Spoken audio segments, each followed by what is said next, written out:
Hello, my friends. Pancho Campo with you, and this is another chapter of the Spanish Wine Experience. Our producer, Guillermo. Hi. Give me one of your stories. One of my stories, another of my stories. Wine without culture becomes alcoholism. I'm going to tell you a story that happened a long time ago, about 10 years ago, in a very prestigious restaurant in Spain. It's a restaurant that has 2 Michelin stars, and it's regarded as having one of the best wine lists and wine cellars all over Europe. When we got there, I went with a group of people, very important people, amongst those the equivalent to a regional minister of tourism. This lady was sponsoring and promoting our WSET courses, and we all went out for dinner. When I asked for the wine, I realized that the bottle could have had some sediment in the bottom. So I asked the sommelier to please decant the wine. You know what his response was? No, sir, I am not going to decant this wine because I am not in favor of decanting a wine.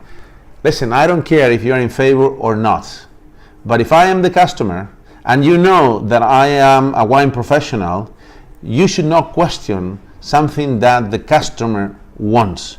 You decant the wine, and perhaps in a very polite way, in a very diplomatic way, later you tell me your reasons why not to decant. And even if your reasons convince me, if I still want the wine decanted, it should have been decanted.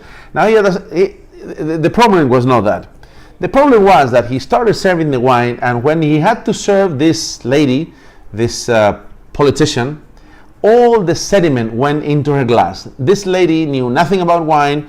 She was just a simple drinker and didn't understand that a little bit of sediment is, most of the cases, is nothing wrong. She thought that that was disgusting. So we have to order another bottle and make sure that she got a clean glass.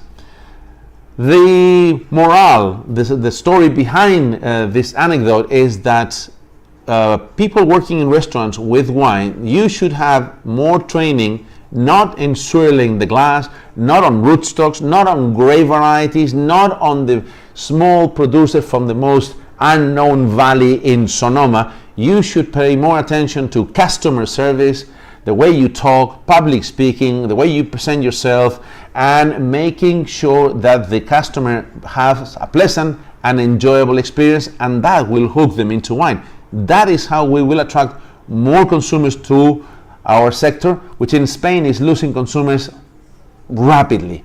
This was Pancho Campo, another edition of the Spanish Wine Experience. Thank you so much for listening.